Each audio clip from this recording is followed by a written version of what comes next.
Usually have to dodge traps and fight spiders to see this much old elven stuff. Talk to Isabella if you want to sell any of it. She'll get you a good deal. Spoken like a veteran treasure hunter. Yep. For gold and glory. The lords make runs no one else can.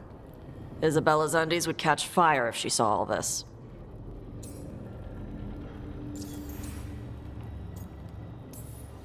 Bet you deal with a lot of nasty traps during those treasure hunts. Yep. What's the most complicated one you've dealt with? Old elven armory. Had letters on tiles. Probably supposed to spell out the name of a god or something. Probably? I don't read elven. Found handholds in the ceiling and swung across. Well, that sounds more like a puzzle than a trap. Ugh. Puzzles. But puzzles give you a chance to test your wits. To prove you're smart enough to beat whoever designed it. Ugh. I ran into one while traveling with Varric. It had these 3 poles with sets of different sized rings on 2 of the poles.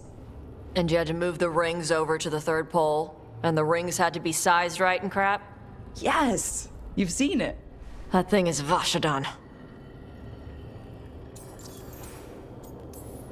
So why do the Lords of Fortune care enough about dragons to have a dedicated dragon hunter? Lots of great old crap ends up in dragon hordes. Why do dragons care about gathering treasure?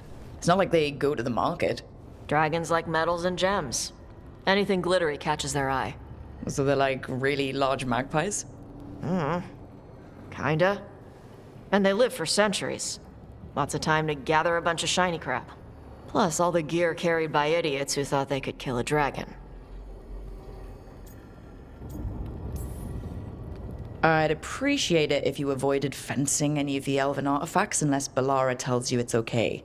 Don't worry about that. The Lords of Fortune aren't thieves. I mean, aren't you, though? Nah. Anything we hunt is salvage. Old forgotten ruins and crap.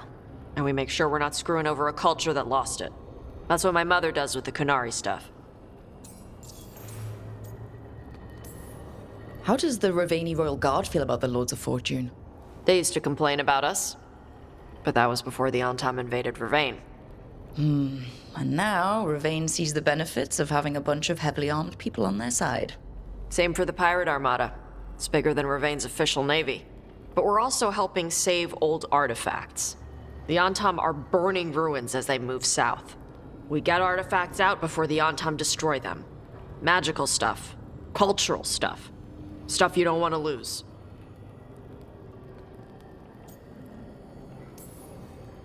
We should do this again. Grab a drink, share our tallest tales. Okay, I was gonna go back to Ravane later. Got a thing to do for my mother. You can come along, if you want. Do I need to be ready for combat? Or traps? Nah. Alright. Just let me know when.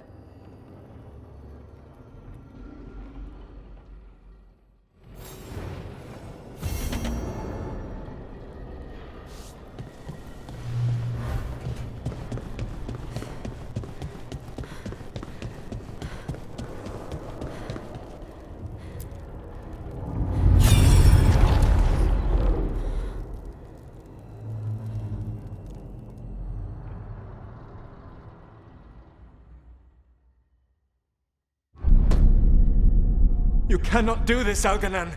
You swore that we would give up our commands when this horrific war was over. Our people need our leadership. If you're unwilling, leave. Our people must rebuild, and we must help unite them.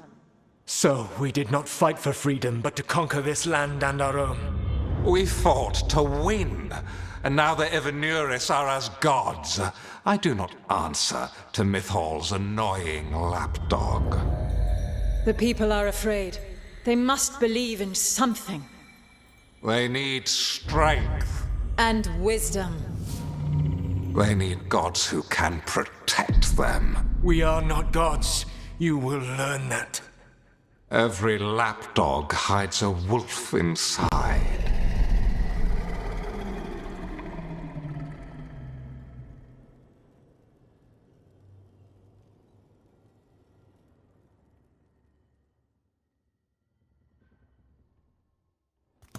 That was strange.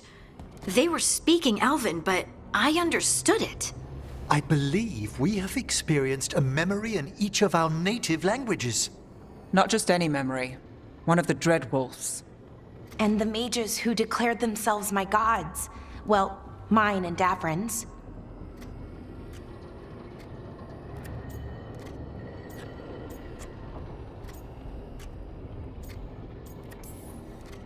Given what we've seen them do, I was expecting someone to do something epic. Right? It was so mundane. Nothing grand or cosmic. No setting fire to the sun. It was just talking. Politics. I wish they were monsters.